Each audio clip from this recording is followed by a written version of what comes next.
Oi pessoal, tudo bem? Vamos continuar lendo Conversando com Deus, esse livro do Neil Walsh, que ele diz que é o diálogo que vai mudar a nossa vida. E ele diz aqui na orelha do livro: você está prestes a ter uma experiência extraordinária, uma conversa com Deus. E aí começa assim: isso não é possível, alguns diriam. Você provavelmente acha ou aprendeu que tal diálogo nunca poderia acontecer. Porém, falar com Deus é possível, assim como escutá-lo, e o autor best-seller Neil Donald Walsh nos mostra que todos somos capazes de entrar em contato com ele ao transformar esse inesperado e inspirador diálogo com Deus no aclamado best-seller Conversando com Deus. Ao ler esse livro, você sentirá que também é capaz, porque somos todos levados à verdade para a qual estamos prontos. E como é que a gente está pronto para essa verdade? Para entender que ele conversou com Deus, porque Deus é a centelha divina que o anima. Então, por que é que ele não poderia conversar com Deus se Deus está dentro dele? E se Deus está dentro de todos nós, nós também somos capazes de conversar com Deus, desde que essa conversa seja interna, ali dentro de nós, porque Deus deixa claro nesse livro que ele conversa com a gente, ele prefere o termo se comunicar. Ele se comunica com a gente através dos pensamentos, sentimentos e das experiências que a gente vive. Porém, a gente deve estar pronto, como o Neil Walsh disse, para essa conversa, para essa comunicação de mente aberta e coração aberto, entendendo, para começar, que Deus é o nosso Pai, Mãe e é de todo amor e bondade. Pega até uma parte do tempo dele para vir se comunicar com a gente, para ver se a gente pode então transformar a nossa vida. Porque Deus nos deu livre-arbítrio e ele pode até estar triste por ver que a gente está sofrendo tanto nessa nossa caminhada entre luz e sombras, que a gente fica ali enamorado com a sombra, passa muito tempo se identificando com ela e por isso a gente sofre mais. Mas como ele nos deu livre-arbítrio e é isso que a gente escolheu, ele diz aqui no livro, nós e ele escolhemos juntos, de estar fazendo essa experiência para entender quem nós realmente somos, porque a gente esqueceu isso, então ele não interfere por isso, porque ele respeita esse livre-arbítrio, porque é assim que é o jogo.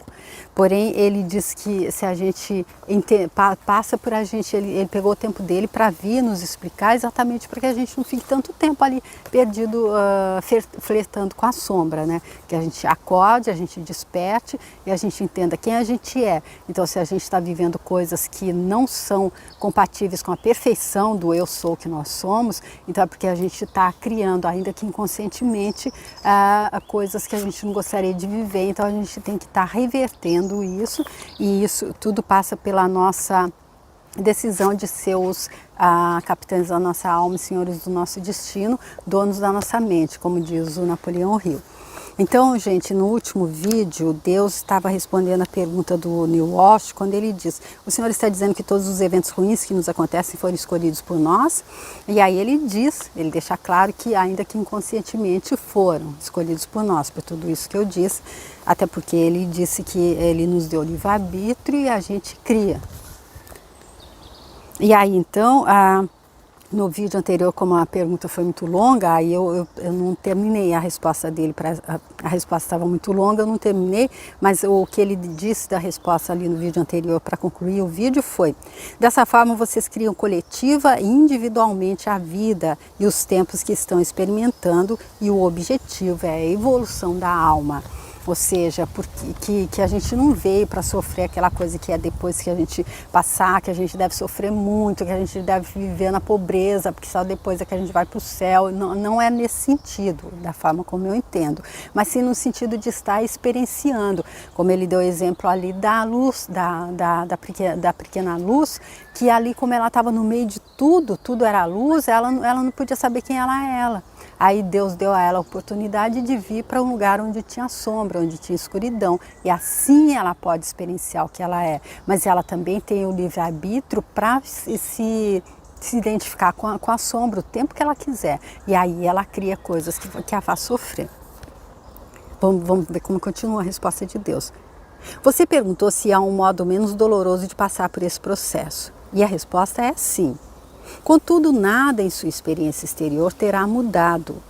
O modo de diminuir o sofrimento que você associa às experiências e ocorrências terrenas, tanto as suas como a das outras pessoas, é mudar o modo de vê-las. Ou seja, tudo desculpem, é que cada vez que ele fala vem uma coisa, nossa, é isso mesmo. É como a gente classifica o que está acontecendo e não o que está acontecendo. É a nossa reação, não é? Então, o modo para diminuir o sofrimento, tanto o nosso como das outras pessoas, é mudar o modo de ver o que está acontecendo. Como ele já disse anteriormente, se a gente classifica as coisas de ruins, nós estamos negando, nós estamos dizendo que Deus é ruim. Porque é Deus que nos anima, é Deus que nos deu o livre-arbítrio, é Deus que está experienciando através da gente. Você não pode mudar o evento exterior, porque foi criado por todos vocês e não é suficientemente maduro em sua consciência para alterar individualmente o que foi criado coletivamente. Por isso, deve modificar a experiência interior. Esse é o caminho para o completo controle na vida. E aqui eu lembro um vídeo que eu já fiz, que é da Byron Katie. A Byron Katie, ela passou muitos anos em uma depressão profunda, e uma das coisas que ela disse, quando ela entendeu, quando a ficha caiu, ela disse que estava jogada ali no chão de um hospital, estava totalmente destruída mesmo, quando teve uma iluminação. E depois que ela conseguiu, que ela deu, assim como o Eckhart Tolle também, do Poder do Agora, ele também conta, foi mais ou menos assim que aconteceu com ele também. Ele estava numa depressão profunda quando veio o momento de iluminação. E aí ela disse que uma das coisas, ela vivia assim, brigando contra aquilo, os filhos dela brigavam muito entre eles, e ela queria comandar, ela queria mudar aquilo. E assim que ela soltou, assim que ela deixou, assim que ela, aí ele disse, esse é o nada, ele diz aqui, para alterar individualmente o que foi criado, a gente não tem como, mas esse é o caminho para o completo controle na vida, porque a gente deve então tá fazendo com que mudando internamente. Se a gente mudar internamente como é que a gente está reagindo ao que está acontecendo externamente, aí a situação muda. Nada em si é doloroso. O sofrimento resulta do pensamento errôneo. É um erro no modo de pensar. Um mestre pode acabar com a dor mais intensa. Desse modo, o mestre cura. O sofrimento resulta de um julgamento que você fez sobre uma coisa. Elimine o julgamento e o sofrimento desaparecerá. O julgamento frequentemente se baseia na experiência anterior. Sua ideia sobre uma situação se origina de uma ideia anterior sobre ela. Sua ideia anterior resulta de uma ideia ainda mais anterior. E essa ideia é de outra, e assim por diante, como um bloco de edifícios, até você voltar por todo o caminho e chegar à sala de espelhos, a que eu chamo de primeiro pensamento. E aqui eu acredito que ele está falando realmente de anterior, com relação a todo, desde o momento que a gente foi criado, e não só dessa vida. E por isso passa por acreditar em reencarnação. Todo pensamento é criativo, por isso que a gente pensa, mas por que isso aconteceu? A gente não lembra daquele pensamento, daquela ideia que pode ter gerado isso nessa vida, mas a gente não nasceu ontem. Todo pensamento é criativo e nenhum pensamento é mais poderoso do que o original. É por essa razão que às vezes ele também é chamado de pecado original. O pecado original ocorre quando o seu primeiro pensamento sobre alguma situação é errôneo. O erro é então cometido muitas vezes, sempre que você tem um segundo ou terceiro pensamento em relação a ele. É trabalho do Espírito Santo inspirá-lo a ter novas compreensões que pode livrá-lo dos seus erros. E aqui ele não diz, mas a gente consegue então essa conexão com o Espírito Santo, com a presença divina em nós, fazendo aquele silêncio que Saint Germain diz no livro de ouro de Saint Germain, que é aquele momento de pelo menos 3 vezes por dia, a gente por 5 minutos fechar os olhos e silenciar para poder Então, fazendo esse contato com a nossa presença eu sou. O Senhor está dizendo que eu não deveria me sentir mal em relação às crianças que morrem de fome na África, à violência e à injustiça nos Estados Unidos, às enchentes que matam centenas de pessoas no Brasil? Não há deveria ou não deveria no mundo de Deus. Faça o que quiser. O que o reflete, o que o representa como uma versão mais grandiosa do seu eu. Se quiser se sentir mal, sinta-se. Mas não julgue ou condene. Você não sabe por quê, com que objetivo um evento ocorre. E lembre-se disso, o que você condena o condenará, e o que você julga um dia virá julgá-lo. Uau! Olha aqui, gente, bem próximo. Aí ele fala das enchentes no Brasil, e aí ele dizendo, eu não devo me sentir mal em relação a isso. Ele diz, faça como você quiser, sinta-se mal, sinta ou não. Porém, não julgue, porque você não está vendo o quadro todo. Eu me lembro agora que tem um filme sobre aquele incêndio do Joelma, do edifício Joelma em São Paulo, onde vem a história especialmente de uma protagonista que estava lá na hora, morreu no incêndio, daquelas 13 almas que morreram ali fechadas, porque a maioria morreu por inalação do gás tóxico, mas aquelas 13 almas elas morreram assadas mesmo ali dentro do elevador. É um filme incrível, eu acredito, não lembro exatamente o nome do filme, mas ele tá no YouTube, tá gratuito no YouTube e é baseado em um livro do Chico Xavier, porque foi ele que fez trouxe a mensagem dessa pessoa que morreu no dia do incêndio. E aí ali a gente entende, a gente pode se sentir mal, é óbvio que a gente vai se sentir mal, eu acredito, mas a gente não pode julgar. Esse filme é um filme que explica bem por quê. Em vez disso, procure mudar o acontecimento ou apoiar outras pessoas que os estão mudando, que não mais reflete o sentido mais elevado de quem você é. Então, mudar o acontecimento ou apoiar outras pessoas que está mudando esse acontecimento, que não mais reflete o sentido mais elevado de quem você é. Então, esse acontecimento não reflete mais o sentido elevado de quem a gente é, que é a perfeição. Então, a gente tem que procurar mudar esse acontecimento ou apoiar outras pessoas que estão fazendo. Entretanto, bendiga a tudo dai graças, porque tudo é criação de Deus por meio da vida, que é a sua mais importante criação. Tudo é criação de Deus por meio da vida. A vida somos nós, que é a mais importante criação divina. Então não é Deus que está criando para nos punir, para fazer a gente sofrer. Somos nós que estamos criando, mas é criação divina porque é Deus animando a cada um de nós. Poderíamos parar aqui por um momento para eu recuperar o fôlego? Eu ouvi dizendo que não há deveria ou não deveria no mundo de Deus? Sim. Como pode ser isso? Se não há em seu mundo, onde há? Realmente, onde? Deus pergunta. Eu repito a pergunta. Onde mais há deveria e não deveria, se não em seu mundo? Em sua imaginação. Mas as pessoas que me ensinaram tudo que era certo e errado, o que eu deveria ou não fazer, me disseram que essas regras foram ditadas pelo Senhor, por Deus. Então elas estavam erradas. Eu nunca determinei um certo ou errado, um faça ou não faça. Isso seria privá-los totalmente da sua maior dádiva, a oportunidade de fazer o que quiserem e experimentar os resultados disso. A chance de recriar-se à imagem e semelhança de quem realmente são. O espaço para produzir uma realidade de um eu cada vez mais elevado, baseado em sua ideia mais formidável do que são capazes.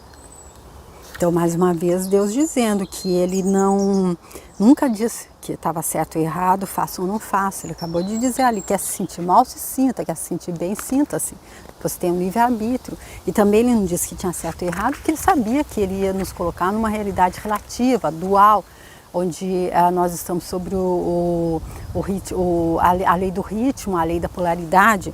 Então, há o certo e o errado junto, no mesmo, na mesma na extremidade de um lado do outro lado o outro.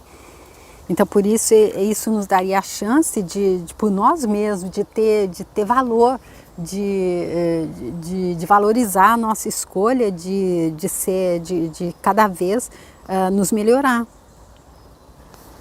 Dizer que alguma coisa, um pensamento, uma palavra, um ato é errada, seria o mesmo que dizer-lhes para não fazê-la.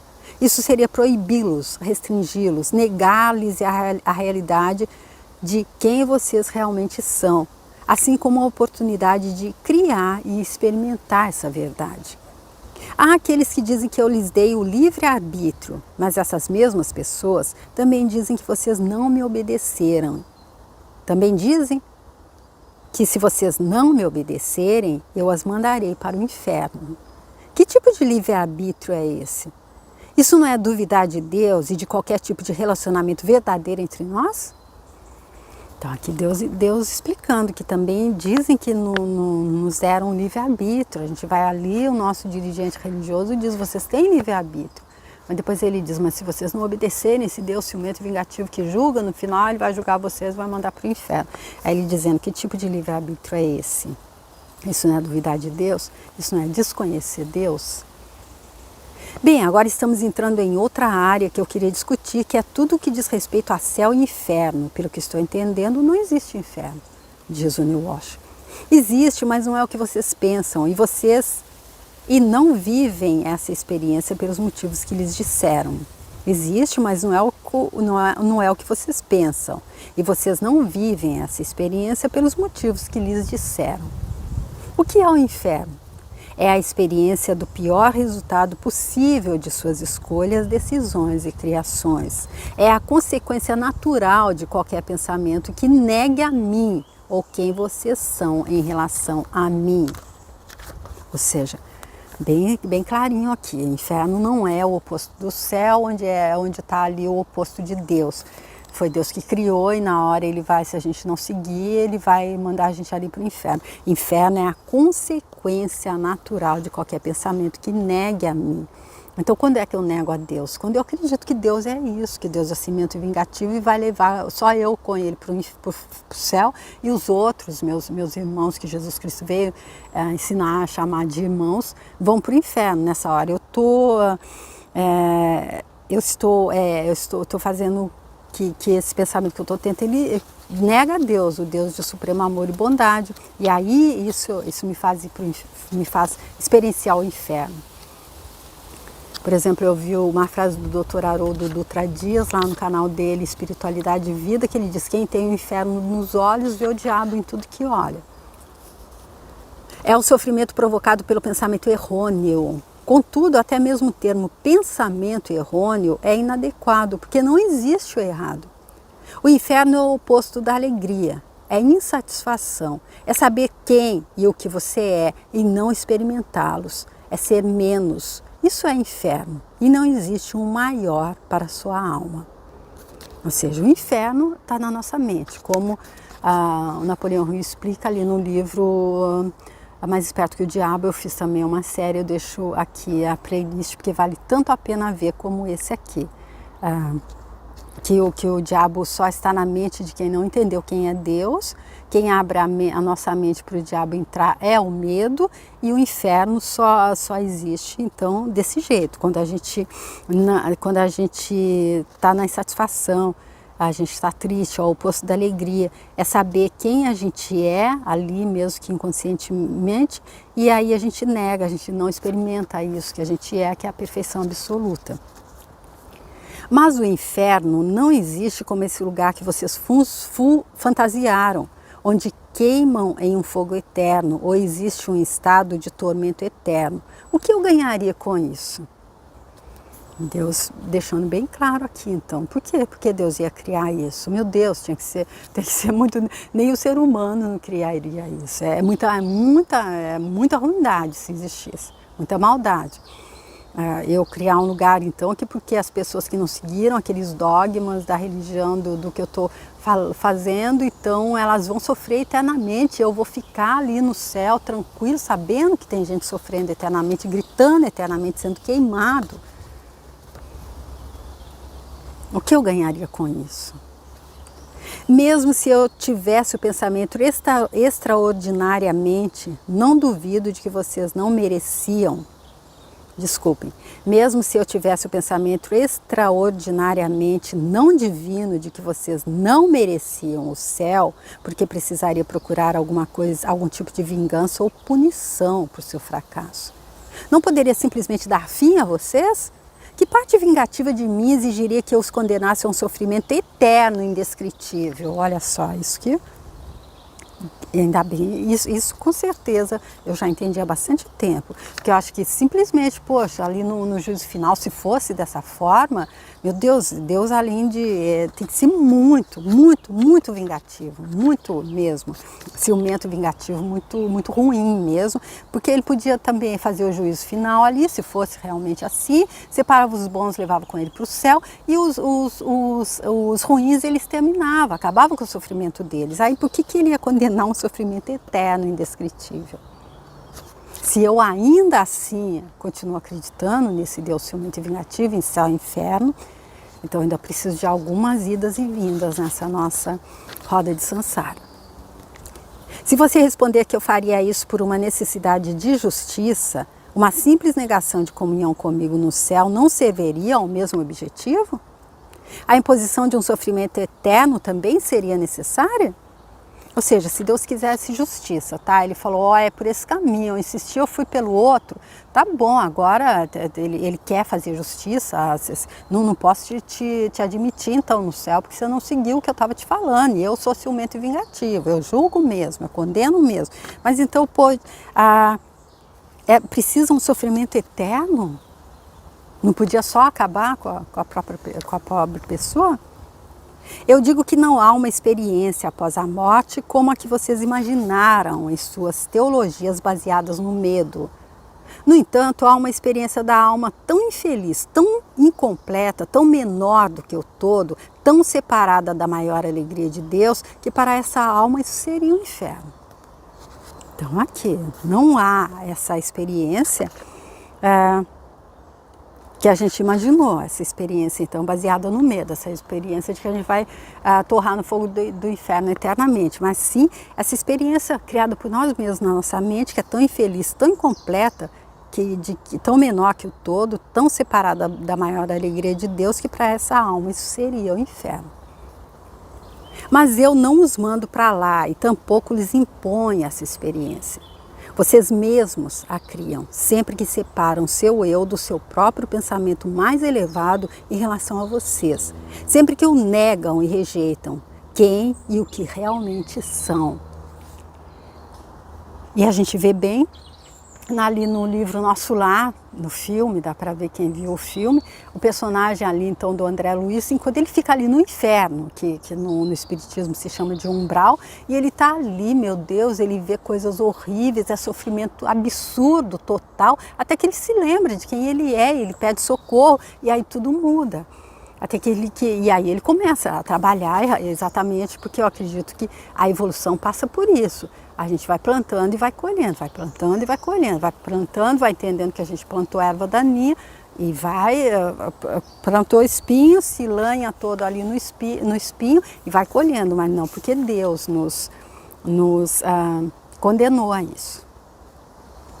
Não obstante, nem mesmo essa experiência é eterna. Não pode ser, porque não é o meu plano que vocês se separem de mim por toda a eternidade. De fato, isso é impossível. Então, assim que o André Luiz acordou, ele foi levado, ele saiu daquela experiência que ele criou na mente dele, que era o inferno. De fato, isso é impossível, porque nesse caso, não só vocês teriam de negar quem são, como eu também teria de negá-lo. Isso eu nunca farei. E enquanto um de nós se mantiver fiel à verdade em relação a vocês, ela prevalecerá. Então Deus dizendo, a gente não vai ficar eternamente.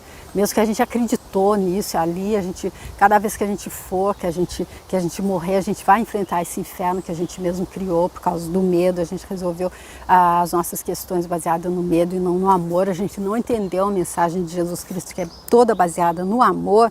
Aí então, nem isso, a gente vai, cada vez que a gente vai, a gente lembra um pouquinho o livro há 2000 anos, o Emmanuel, o mentor de Chico Xavier, eu fiz também, eu deixo a playlist aqui se você quiser ver. O mentor de Chico Xavier, ele conta como ele sonhou, ele era um senador romano lá da época do Catilina, em que ele se viu, ele era o bisavô dele, quando ele teve esse sonho, ele como senador do livro há 2000 anos, ele sonha que ele é um senador de muito tempo, onde ele era um bisavô dele, e ele fazia coisas terríveis, como condenar os inimigos políticos e não só mandar matar, mas alguns, só para ter prazer, ele mandava arrancar os olhos. E aí, mas ele foi vendo, isso foi há 2000 anos e hoje ele já era, na nossa atualidade. Agora não, ele não é mais o mentor do Chico Xavier, ele, segundo o Chico, já está reencarnado, ele deve ser um jovem de 24 anos, que teria se reencarnado no ano 2000 em São Paulo. Então, isso que ele está dizendo, nem isso, porque ele teve que passar por esse inferno que ele estava criando. Por quê? Porque ele estava criando coisas antagônicas ao que ele é, à bondade infinita que Deus é, não baseadas no amor, não baseadas na verdade, não baseadas na alegria, como Deus disse que tem que ser. E aí, então, ele depois de 2000 anos, eu não sei quanto tempo leva para cada um, até a ficha cair inteira, e já é o ser iluminado que ele é. E aí Deus dizendo que isso é impossível, que seja para sempre a gente estar ali no inferno que a gente criou, porque para isso a gente teria que se negar quem nós somos, e ele também teria que se negar a si próprio, e pelo menos nem que a gente faça, ele não faria isso nunca. E aí, enquanto um de nós se mantiver fiel à verdade em relação a vocês, ela prevalecerá. E qual é a verdade? Nós somos seres infinitos divinos, fazendo uma temporada humana, entre luz e sombras. Tá, gente? Aqui chegou ao final dessa resposta. A próxima pergunta vai ser: mas se há inferno, isso significa que posso fazer o que quiser, realizar qualquer ato, mas se não há inferno, isso significa que posso fazer o que quiser, realizar qualquer ato, sem medo de punição? Será? Já que a gente entendeu agora que não tem inferno, então será que a gente pode ficar à vontade, então, fazer qualquer coisa que não vai ser punido? Vamos ver a resposta de Deus no próximo vídeo, então, onde a gente continua a leitura desse livro fantástico, Conversando com Deus, do Neil Walsh. Se você gostou, quiser compartilhar, quiser deixar uma mensagem e quiser dar o seu like, eu agradeço muito. E se você quiser entrar lá no meu canal, tem esses outros livros que eu citei e tem outros muito legais, que um vai completando o outro e vai fazendo ficar claro para a gente. Se você quiser entrar lá e quiser ver alguns desses livros e que se sentir à vontade e quiser também se inscrever, eu agradeço muito, tá? Até o próximo vídeo. Tchau!